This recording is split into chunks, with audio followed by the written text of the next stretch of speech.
Buenos días, hermanos, que Dios les bendiga. Quiero ofrecerles una disculpa porque en el día de ayer tenía una cita y se me olvidó decirles que no iba a poder tener devocional. Y bueno, hoy también por los minutos de retraso, quiero invitarles en esta mañana a escuchar un himno que pues muchos lo han llamado el himno nacional de la Iglesia del Nazareno. Santidad a Jehová.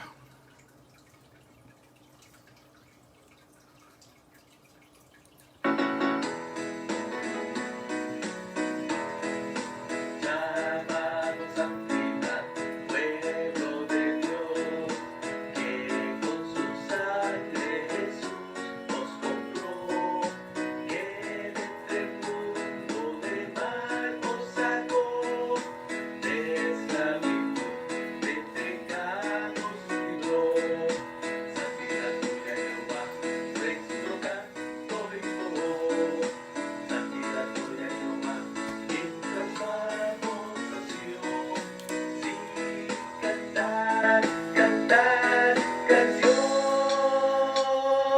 santidad tuya Jehová, sea por siempre, creadora santidad, hijos de luz, oh Jesucristo de siempre altar, con algo manto sin mancho pecar, llena nuestra alma de espíritu y luz.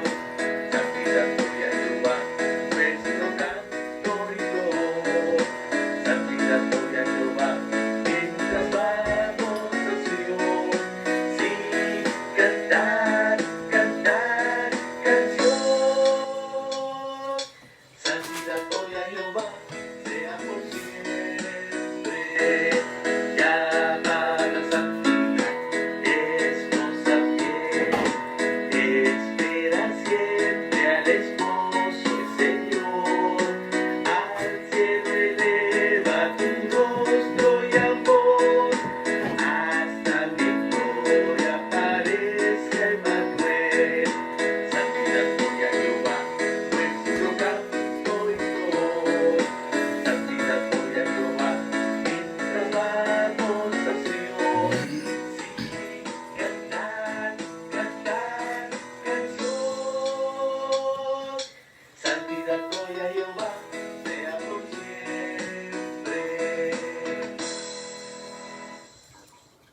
Amén. Bendito sea Dios que nos da la vida y esta nueva oportunidad de compartir su palabra. En esta mañana pues nos toca una lección acerca de un asunto que probablemente sean más de unos los que estén confundidos con esto.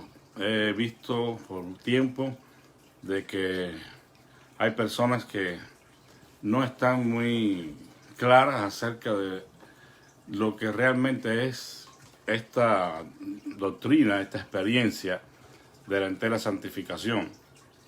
Y a través de la historia del movimiento de santidad ha habido algunas malas interpretaciones, por llamarlo, algunos mitos que las personas han creído por décadas, pero que no necesariamente son reales. Entonces por eso es que se les ha conocido como los mitos sobre la entera santificación. Entonces probablemente no nos dé tiempo a considerar las 10, pero si nos da tiempo, pues bien. Lo primero que vamos a señalar como algo que es falso y que se ha creído por algún tiempo es que la entera santificación es el destino final de la vida cristiana. Es decir, que se presenta como una meta final, como una experiencia a la cual se llega y ya no hay nada más que alcanzar en la vida cristiana, en la vida espiritual. Y creer esto, de que la entera santificación es el destino final de la vida cristiana, propone tres peligros, tres implicaciones que salen de tal pensamiento y que son peligrosas para nuestra salud espiritual. Primero, cuando se dice que la entera santificación es el destino final de la vida cristiana, se implica que la experiencia de la entera santificación es el final del crecimiento cristiano. Y es de igual importancia enfatizar el crecimiento en la gracia después de la experiencia de la entera santificación, tanto antes como después de la misma.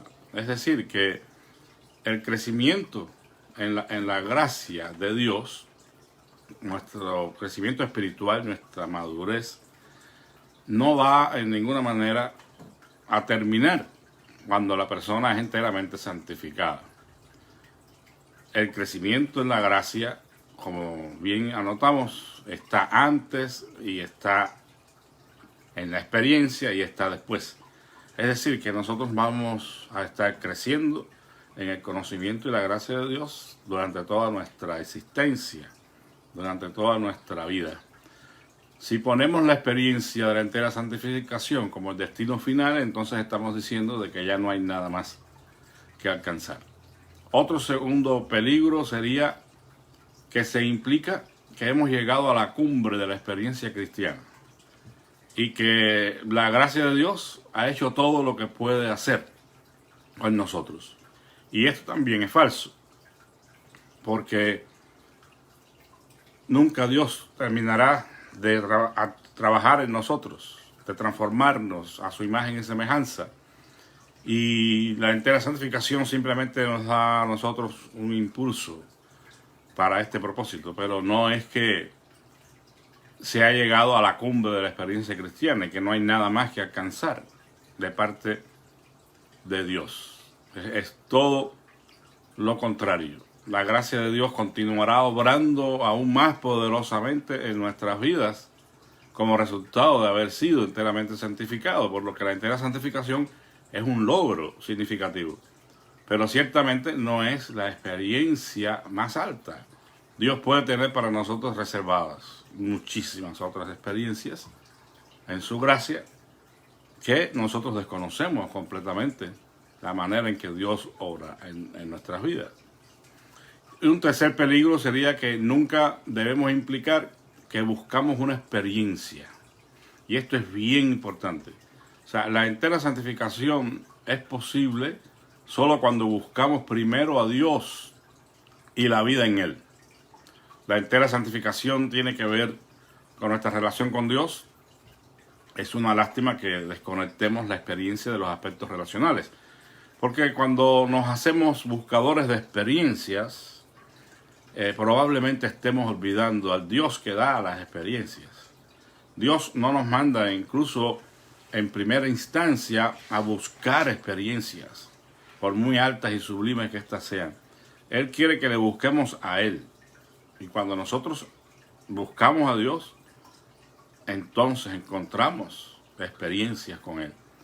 Pero ninguna experiencia por sí misma debe ser la motivación principal para nosotros. Debe ser el buscar al dador de estas experiencias. Por lo que primero hay que buscar a Dios. Y como resultado de eso, Él nos dará lo que nosotros necesitamos. Entonces, este primer mito tenemos que tenerlo claro. No es el destino final de la vida cristiana, la entera santificación. No lo hemos alcanzado todo cuando llegamos a la entera santificación. La gracia de Dios no ha terminado de trabajar en nosotros cuando llegamos a la entera santificación, por lo que es una puerta más que una meta. Un segundo mito que se ha creído a veces por años: la entera santificación elimina nuestra habilidad de pecar. Sobre todo esto no solamente ha sido creído por algunos dentro del movimiento de santidad, sino como una crítica por aquellos que no forman parte de la doctrina de la entera santificación o todo lo concerniente a este asunto, ellos pues a manera de burla quizás, no sé, dicen, ¿ustedes creen que cuando una persona es enteramente santificado ya se elimina la habilidad de pecar? Bueno, en realidad eso nunca lo ha enseñado ninguna iglesia de santidad. Simplemente que son situaciones que han sido creencias particulares, probablemente de algunos, y como ya dije, de los que no creen en esta doctrina. Ahora, esto es un asunto que se estudia un poquito más profundamente dentro de la teología de santidad. Pero el pecado es un asunto complejo. Y por eso en este espacio no podemos hablar mucho de esto. Pero sobre todo se hace más complejo cuando lo relacionamos con nuestro entendimiento de la santidad. Pero a la vez se hace necesario, ¿verdad? Porque el pecado es una violación de las leyes santas de Dios. Entonces, lo que se puede decir, por cierto, en este espacio, es que nada eliminará nuestra capacidad de pecar. Es decir, que el ser enteramente santificado no nos hace a nosotros inhabilitados para pecar. No, eso nunca va a suceder mientras estemos en nuestra humanidad, en nuestra carne. El libre albedrío que Dios nos ha dado siempre estará en juego, por lo que nosotros tendremos que enfrentar situaciones después de ser enteramente santificados donde tendremos que decidir qué vamos a hacer. Y en ocasiones probablemente pudiéramos fallar a Dios. Dios no nos quita la capacidad de escoger. Y por eso siempre podríamos decidir pecar. La gracia nos provee una salida eventualmente, como la Biblia dice, ¿no? Pero a final de cuentas nosotros hacemos la decisión de responder al Espíritu Santo o rechazar la ayuda de Dios. Aunque encontremos el auxilio de su gracia, siempre nosotros tendremos que decidir, tendremos que escoger qué es lo que vamos a hacer. Por lo que la idea de nuestra capacidad de pecar, que se elimina después de la entera santificación, es claramente un error. El mismo Wesley enfrentó este error, por lo que es bien antiguo, ¿verdad? Y él tiene un sermón que se llama La controversia perfeccionista, donde atacó este problema. Por lo que ha sido un error de tiempos, y hasta hoy quizás algunos piensen que la entera santificación elimina nuestra capacidad o habilidad de pecar. Pero eso es un mito. El otro mito es que no recibimos el Espíritu Santo totalmente, sino hasta que somos completamente santificados.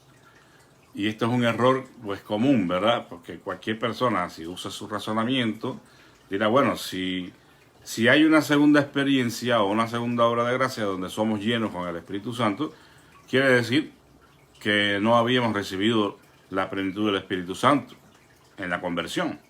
Porque si hay otra experiencia que habla de plenitud, que habla de llenura, entonces no recibí o no recibimos el Espíritu Santo completamente en la conversión, solamente hasta que somos enteramente santificados, y esto es un error también.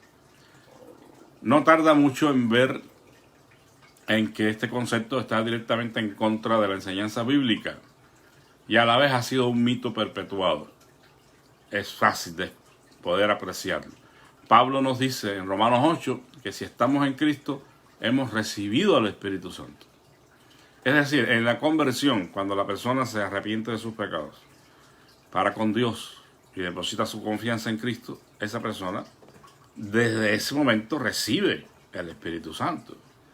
O sea, no va a recibir una parte del Espíritu Santo y después la otra parte de la entera santificación. Eso no tiene sentido, ¿verdad?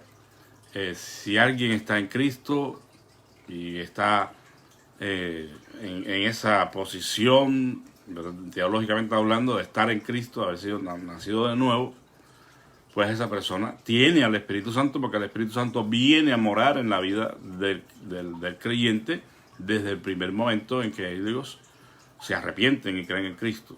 El Espíritu viene a morar en sus corazones. Entonces no va a recibir el Espíritu Santo después, en la entera santificación, o la plenitud, porque le faltó algo. No. En el momento del nuevo nacimiento, el Espíritu viene a morar en nosotros. Pero en terminología más técnica, que eso es lo que hace quizás un poco complicada la situación, el Espíritu Santo está muy activo en nuestra vida aún antes de que conozcamos a Cristo. Si vamos a analizar un poquito más profundamente nuestra teología, porque creemos en una gracia preveniente o anticipante que en alguna manera nos buscó y creó, por así llamar, las circunstancias adecuadas para que nosotros pudiéramos arrepentirnos de nuestros pecados. Por lo que la gracia de Dios ha estado actuando en nuestra vida mucho antes de habernos convertido. Creemos que el Espíritu obra en la vida de cada persona desde el nacimiento, impulsándola hacia una relación con Dios de alguna manera. Creemos que el Espíritu Santo despierta a la persona a su necesidad de salvación. Le convence de pecado y le aplica la expiación de Cristo cuando la persona responde en fe a la gracia de Dios. Y es la gracia de Dios que se apropia por esa fe la que trae la salvación. El Espíritu Santo mora en el creyente desde ese momento en que la persona se arrepiente y cree en Jesucristo. Y es, como bien dice aquí, que el Espíritu Santo despierta a la persona a su necesidad de la salvación. Esto es un asunto un poquito más complejo, porque hay algunos otros que el despertar, por ejemplo, de esta persona o de la persona a la necesidad de salvación, algunos lo llaman que la regeneración misma, es decir, que Dios regenera a la persona para después salvarla. Nosotros no creemos eso. Nosotros creemos que cuando la persona viene al conocimiento de Dios es porque ha sido convencida de pecado, justicia y juicio, efectivamente por la obra del Espíritu Santo, pero creemos que hay una respuesta que debe dar la persona a la propuesta salvadora de Dios. Y por ahí es que nosotros creemos entonces en el libre albedrío. Ahora, no desconocemos para nada de que la salvación tiene, vamos a decir, un 99,9% en las manos de Dios para ser posible que seamos salvos. Pero al menos 1% hay que dejar a la voluntad humana, porque Dios no ha creado marionetas.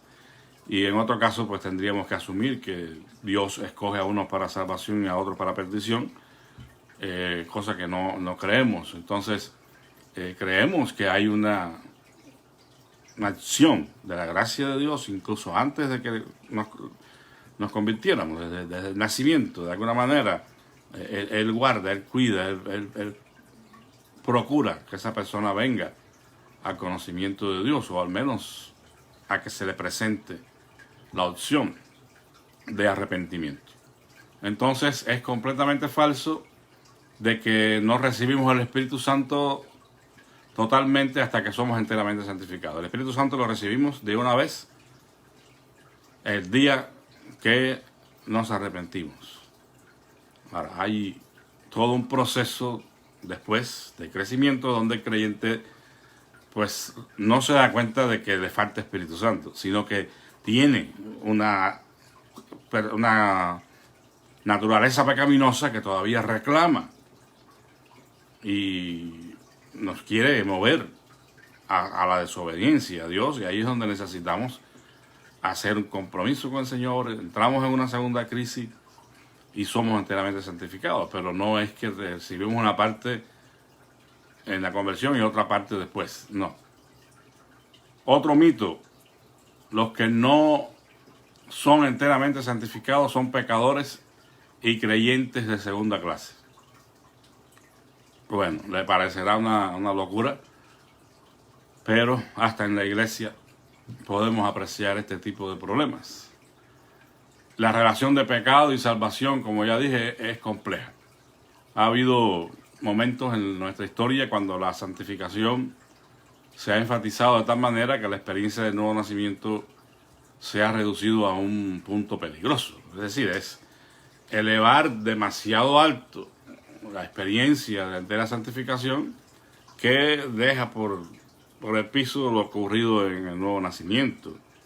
Y eso no es así. Yo creo que incluso la fuerza de la salvación que se opera en el pecador arrepentido está en la conversión, definitivamente.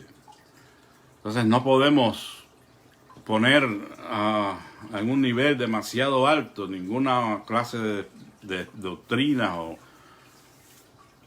experiencia que nosotros podamos tener por encima de lo que ha ocurrido en la conversión, en el nuevo nacimiento. Por eso la vida cristiana, hasta el punto de la entera santificación, a veces se ha presentado como una vida de esclavitud horrenda al pecado, con poca o nada experiencia de victoria. Entonces se dice, no, es que tú estás así y tú estás cometiendo todos estos pecados y estás tan débil en la fe, es porque no has sido enteramente santificado. Entonces ponen a la experiencia demasiado elevada. No se espera que una persona, aunque no haya sido enteramente santificada, pero ha sido salvada, no se espera que viva una vida de derrota en el pecado. Entonces, si ese es el caso, esa persona no ha sido salva, definitivamente. Quizás a muchos se confunden en esto porque cuando son enteramente santificados, supuestamente lo que ha ocurrido es que se salvó. Antes no se había salvado. Pero no se puede hacer esa diferencia a punto de minimizar lo ocurrido en la conversión. Claramente esto no concuerda con el pensamiento del mismo Wesley, como se pudiera apreciar, ¿verdad?, si tuviéramos un estudio más profundo, pero nunca debemos considerar a quienes han sido santificados por completo mejores que aquellos que no lo han sido. Ni debemos considerar a los que están en camino hacia la entera santificación como cristianos inferiores. O sea, si estamos en Cristo, somos cristianos por completo. No importa si ha sido lleno con el Espíritu Santo, si han sido santificados o no. Somos cristianos por completo y no debiéramos hacer esa diferencia.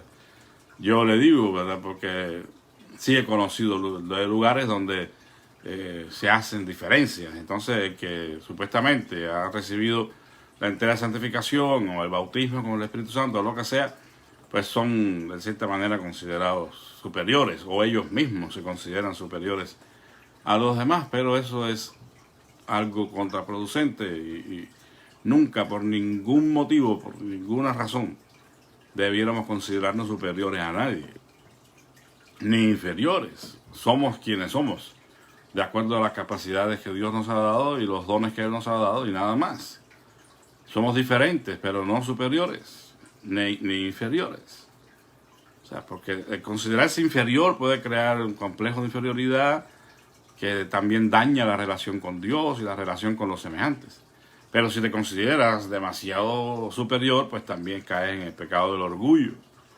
Entonces, pues, simplemente tengamos, como dice Romanos 12, dice, ninguno tenga un más alto concepto de sí mismo que el que debe tener, ¿no?, sino que piense de sí con cordura, de acuerdo a la plenitud o la medida de la fe que Dios le ha dado.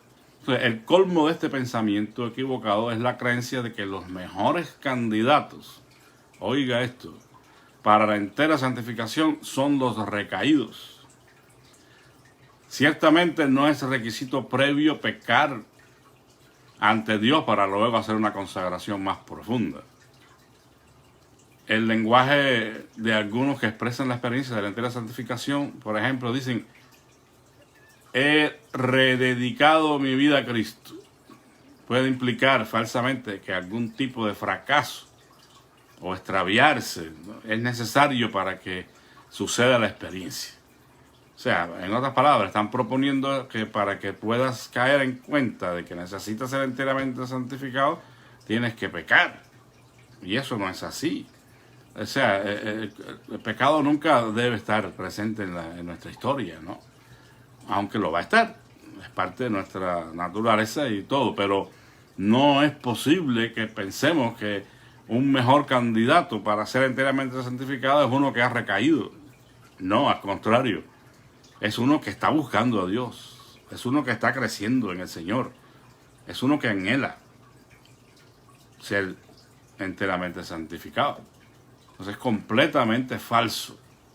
Lo ideal es que crezcamos en Cristo entre la primera y la segunda obra de gracia, para usar la terminología teológica que es correcta en este contexto, ¿verdad? Porque yo le digo, o sea, honestamente hablando, yo pienso que hay una sola obra de gracia. O sea, y si los nazarenos me quieren colgar por esto, bueno, yo acepto la soga. Porque para mí la obra de gracia que Dios opera en nosotros es la salvación. Y como parte de la salvación, pues hay estas otras bendiciones, ¿verdad? Y sí, es obra de gracia igual, como todas las obras que Dios hace en nosotros son obras de gracia. Porque las recibimos solo por la gracia de Dios, por su favor, porque Él quiere, porque Él es bueno. No porque yo he hecho algo que lo merite, ¿no? Entonces, desde mi punto de vista, no sé, quizás la terminología es la que confunde. Sí creo en ese segundo momento, sí creo en esa experiencia de plenitud con el Espíritu, sí creo en ese momento de que hay que morir a uno mismo, pero no lo ubicaría como una necesariamente segunda obra de gracia, ¿verdad? La obra de gracia es la salvación. Y dentro de la salvación está la santificación inicial y está la entera santificación. Y está la adopción, y está la regeneración, y todo, la glorificación. Todo está allí en ese paquete, para entenderlo, ¿verdad? En el lenguaje popular. Es un paquete completo que recibimos de parte de Dios. Pero es una obra de salvación. Y la salvación implica todos estos otros momentos en nuestra vida que, como ya estudiamos, ocurren al mismo tiempo, es decir, son concomitantes. Solamente que la santificación que recibimos cuando somos salvos es una santificación inicial, o sea, es el comienzo de la santificación. Y en ese proceso de crecimiento que comienza en la conversión, vamos avanzando hasta la entera santificación. Pero como ya explicamos, no es meta, es puerta. Aunque puede ser considerada una meta antes de ser alcanzada, pero es la puerta hacia una relación con Dios y con nuestros semejantes mucho más profunda. Un crecimiento en la gracia más acelerado. Y evidentemente el servicio. El servicio es fundamental. O sea, de hecho somos salvados para servir.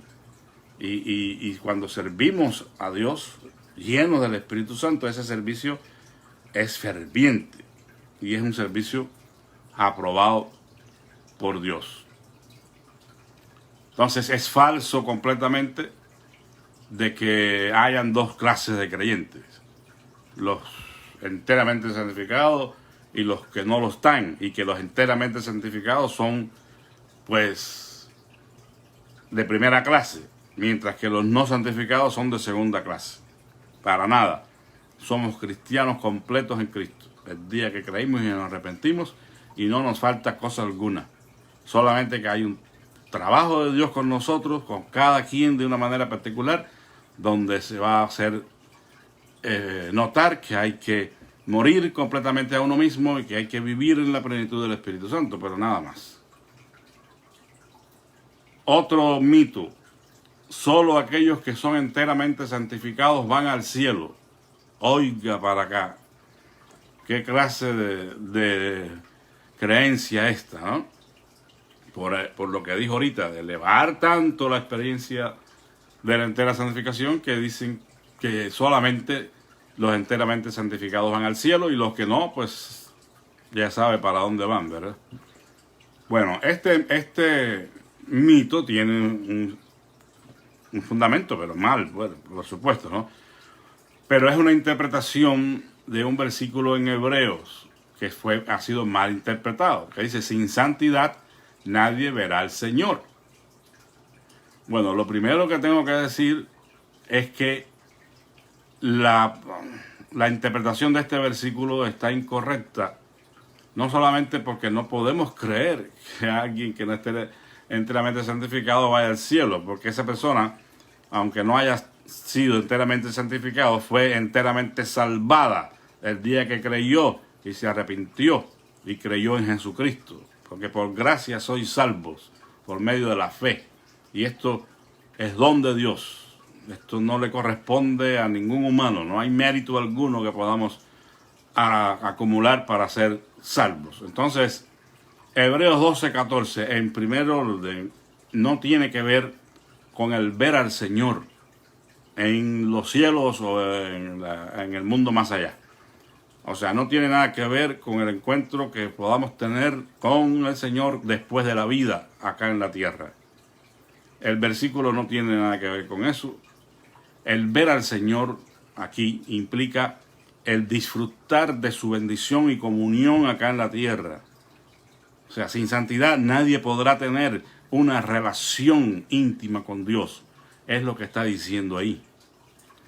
Ahora, estamos de acuerdo de que nada impuro entrará en el reino de los cielos. La Biblia lo dice, ¿verdad? Nada impuro. Pero no podemos usar este versículo para esto. Más bien tendríamos que ir a Mateo 5, la bienaventuranza, cuando dice que los de limpio corazón verán a Dios. Pero el corazón es limpio en la conversión. Y eres justificado y eres salvado. Todo lo que concierne a la salvación ocurre en la conversión. Esencialmente. De ahí para allá vamos a ir creciendo en el Señor. Pero no podemos decir de que solamente los enteramente santificados van al cielo. Este mal concepto pues surge del error de combinar la santidad con la experiencia de la entera santificación. Y esto es uno de los problemas más comunes, por más simple que parezcan. La gente confunde lo que es la santidad con la entera santificación. Y de hecho a veces se habla así, sin determinar bien o precisar bien los términos, ¿no? ¿Ya recibiste la santidad? Así se ha preguntado. No. Yo recibí la santidad. No, no es la santidad. La santidad es el estilo de vida resultante de la santificación. En primer orden, cuando somos salvos.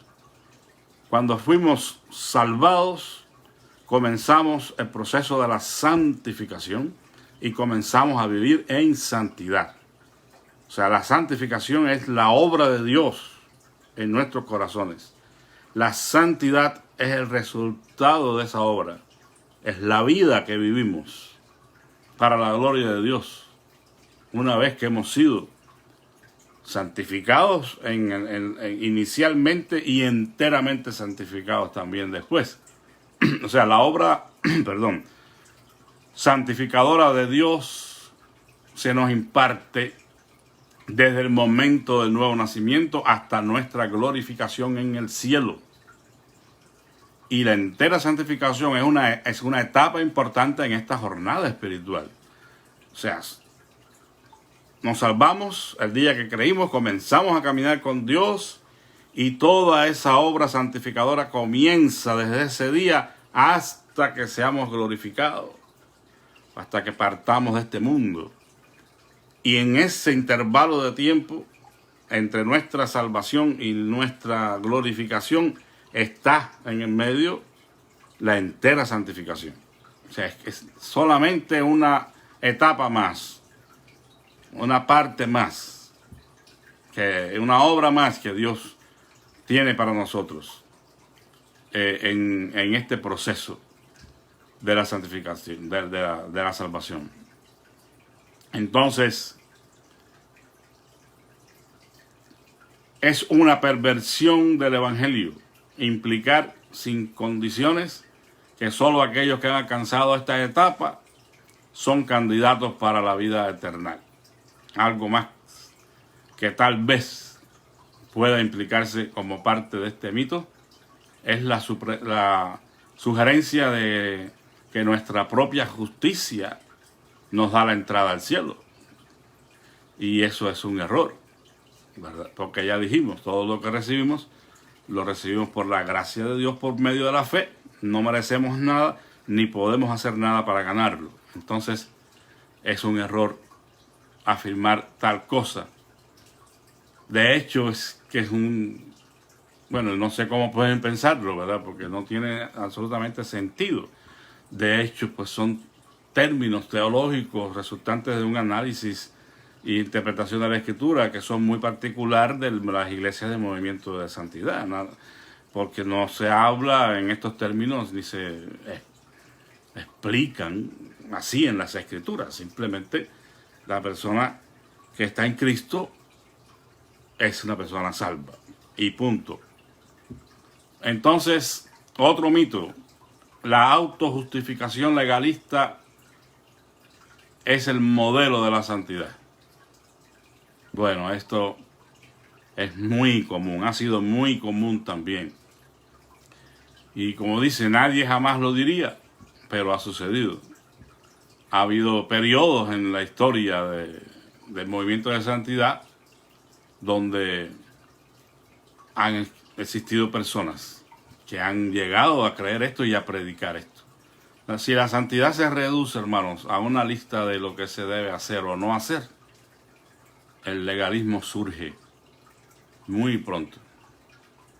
O sea, y esto es tan, pero tan marcado que incluso en iglesias que no son parte del movimiento de santidad, usted, bueno, allá en Cuba, no creo, no sé si esto ha ocurrido en otros lugares, pero muy antes, hace muchos años, en algunas iglesias, que luego no voy a decir de qué denominación, existían incluso hay unas cosas que se usaban en las iglesias antes de tú entrar. Cuando tú ibas a entrar, habían una especie de paravanes, tipo, bueno, un paraván, es algo que está previo a que tú entres a la iglesia, para evitar pues que lancen, allá era común a veces, lanzaban piedras, lanzaban huevos a la gente, a los que estaban en la iglesia.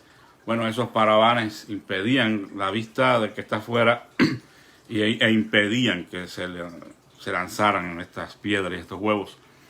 Pero en esos paravanes algunos tenían una lista de lo que se puede hacer y lo que no se puede hacer, las normas que ellos tenían como iglesia. Y ok, tienen el derecho a tenerlas, es su creencia, nadie critica eso, ¿no?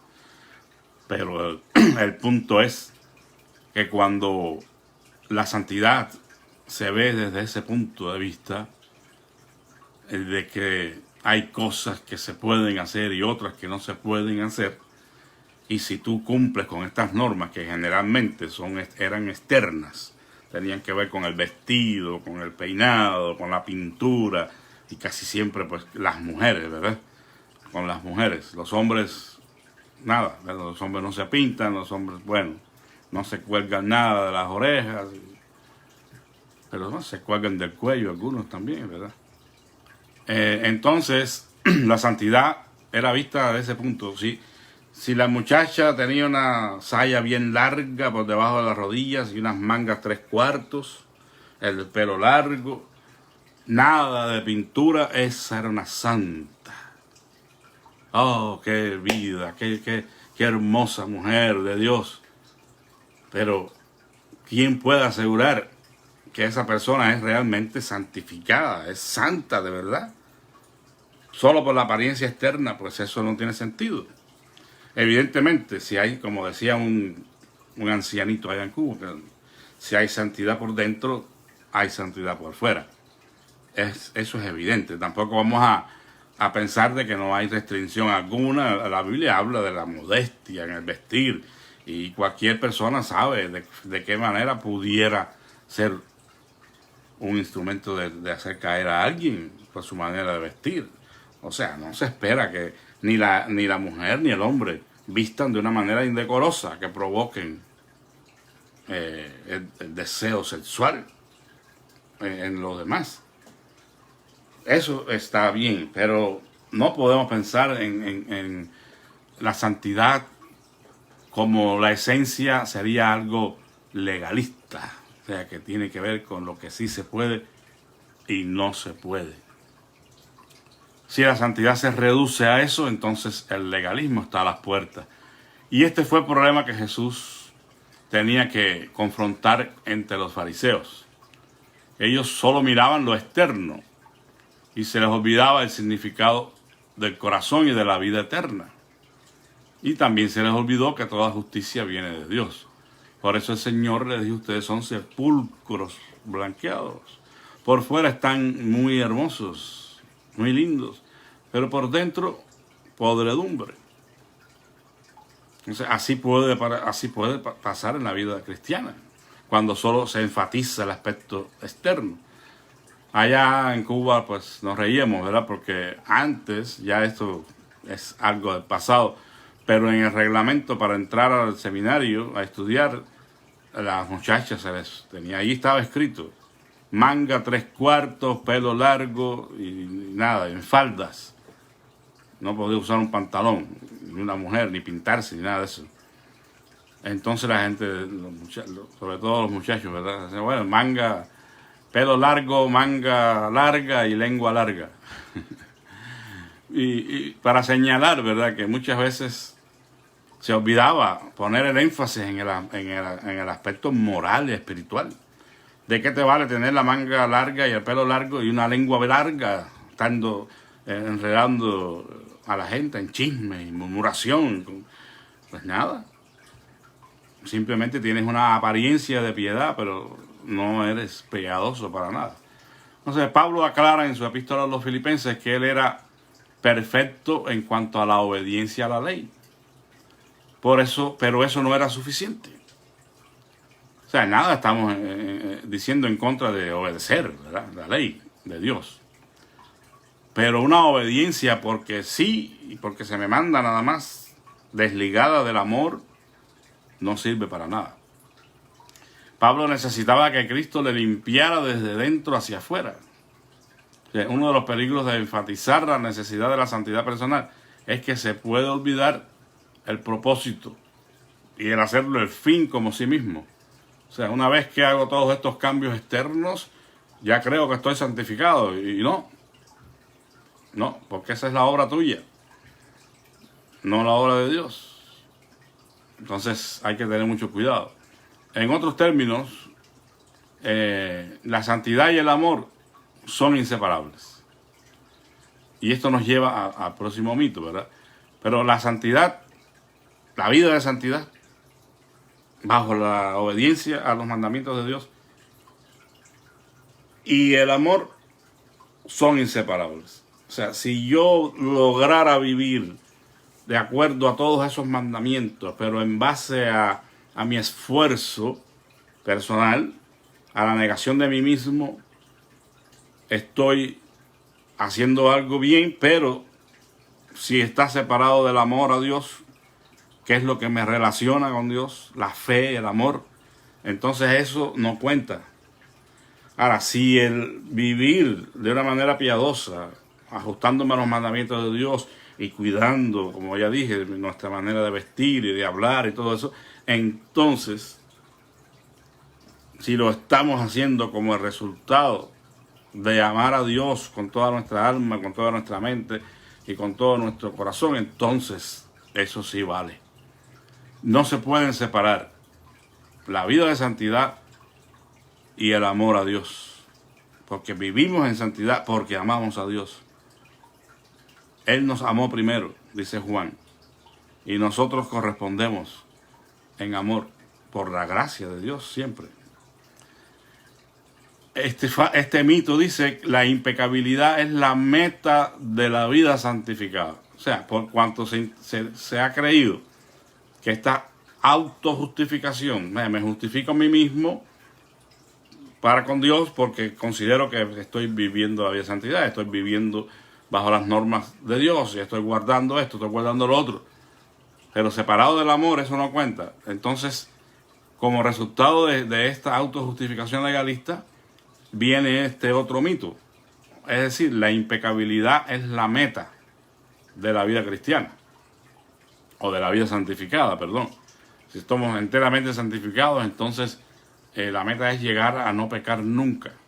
Bueno, la interpretación de Wesley es correcta al declarar enfáticamente que si entendemos la santidad como la ausencia de algo, como por ejemplo el pecado, no solo le hemos dado a la santidad una definición débil y engañosa, sino también estamos en peligro de perder el corazón mismo de la vida cristiana. Es decir, que la santidad tiene que ver con la presencia de algo también.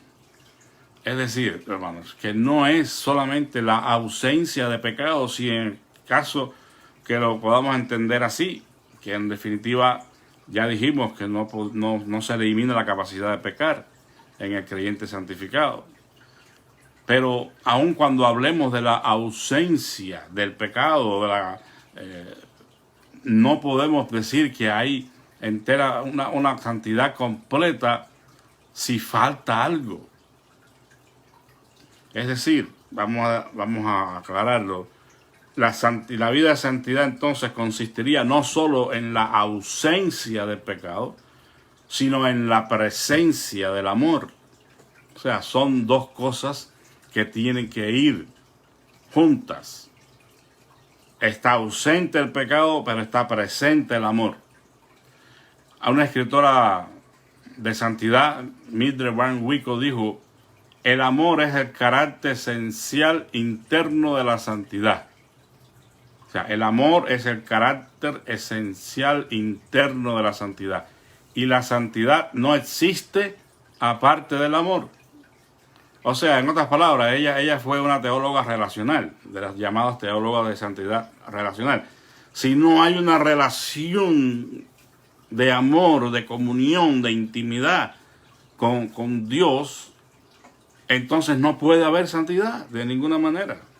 Aun cuando llegaras a cumplir con los mandamientos de una manera legalista, que sabemos también es imposible, pero algunos se los creen. Y la verdad, pues es un peligro muy grande, porque dice Mildred, y el amor es completamente relacional. Es decir, el amor implica que hay una relación con Dios, una comunión con Dios. Dice ella, tal vez se pueda producir una vida impecable si definimos pecado como un hecho de rebelión contra la ley de Dios. Pero tal vida no sería santa en verdad, a menos que demostrara el amor genuino. Amar a Dios y al prójimo es la definición de Wesley de la santidad.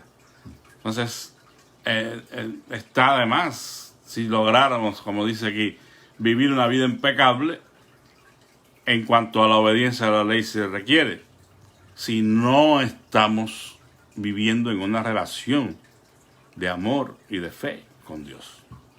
Bueno, vamos a dejarlo aquí y mañana, si Dios lo permite, continuaremos con los otros mitos, porque si no se haría muy largo. Entonces, hermanos, entendamos que estas cosas que se han creído durante años probablemente estén afectando todavía a muchos hoy, y necesitamos, para poder vivir de una manera mejor nuestra vida de santidad, pues entender estas cosas, porque estos mitos dañan en más de una manera, y tenemos que tener la mayor claridad posible en cuanto a este asunto para poder pues identificar quizás en nuestras propias vidas alguna situación que no ha estado completamente en armonía con la verdadera enseñanza acerca de la vida de santidad. Y de esa manera, como el Señor Jesús dijo, conoceréis la verdad y la verdad os hará libres. No solamente se aplica esto a Cristo, que es la verdad y que nos hace libres de la condenación eterna y del poder del pecado, sino a la verdad que nosotros vamos descubriendo a través del estudio de las Escrituras y de estos conceptos. Porque realmente la educación de la mente favorece al corazón. No vamos a decir que es todo, pero cuando tenemos un conocimiento preciso, lo más exacto posible de estas cosas, pues también se facilita el que podamos vivirlas. Renovaos, dice la Escritura, en el espíritu de vuestra mente. En Romanos 12, que debemos transformarnos. Y esa transformación es en la mente, comienza en la mente, el corazón, que son sinónimos. Y por eso hablaba Wesley de esa transformación de adentro hacia afuera, que viene, el Espíritu obra en nuestro corazón a través de nuestro pensamiento para poder ser hechos cada día semejantes a nuestro Señor Jesucristo. Bueno, pues que Dios les bendiga a los hermanos de la iglesia. Primero Dios, nos vemos hoy a las 7 en el servicio de jóvenes. Y bueno, espero que se esté preparando que sea algún canto especial para el domingo. Recuerden que es el domingo de Palmas o domingo de Ramos. Y ya estaremos pues anunciando el domingo a ver cómo se va a hacer con el desayuno. Porque no sé cómo va a estar el asunto. Pero queremos tener estos cultos de Semana Santa, por lo menos el viernes, el culto relativo al sermón de las 7 palabras. Si tienen cantos especiales, hermanos, anímese, prepárese, solamente prepárese y díganos allí que tiene una participación, pero queremos hacer de este servicio un poquito algo diferente. Vamos a orar. Gracias. En esta mañana te doy, Padre Santo, por la oportunidad de hacer estas pequeñas aclaraciones acerca de la vida de santidad y la experiencia de la entera santificación. Te ruego que tú nos ayudes para comprender estos asuntos de la mejor manera posible y así vivir la vida, Señor, que a ti te agrada. Bendice a cada hermano en esta mañana, sé con la necesidad particular de cada quien. Quiero rogarte, Señor, por nuestro hermano Félix Menchaca, que está de viaje a recoger a su esposa Irma. Te pido que tú les guardes y libres de todo peligro, de todo mal, Señor, mientras él va y viene. Te rogamos, Señor, que seas con los demás hermanos que están pasando por situaciones difíciles. Señor, rogamos por nuestra hermana Mari Padilla, por sus niñas. Señor Jesús, ayúdales, fortaléceles, consuélales y trae a ellos, Señor, el consuelo que necesitan y abre puertas, Padre Santo, que este proceso, por muy difícil que sea un proceso, Señor, de victoria, de transformación para sus vidas, de bendición, Señor. Que ellos puedan testificar que tú has estado todos los días con ellos en medio, Señor, de este momento tan difícil, Padre. Consuélale y fortalece. Así, mi Dios, a toda la familia del hermano Padilla que está descansando en tu presencia. Sé con cualquier otra necesidad, Padre Santo, y glorifícate en la vida de todos, trayendo salud al enfermo, proveyendo empleo, Señor, para el que ha quedado desempleado, poniendo pan en la mesa, Señor, de todos aquellos que te adoran. Te bendecimos, Señor, y te rogamos que sigas con nosotros en el resto del día. En el nombre y por los méritos de Jesucristo. Amén. Gracias por escuchar, hermanos. Que Dios me los bendiga mucho y la paz del Señor Jesucristo esté con todos. Si alguien está tomando esto un poquito más en serio, tiene alguna duda, anote y después pues podemos hablar personalmente para aclarar cualquier situación. La paz de Cristo sea con todos. Amén.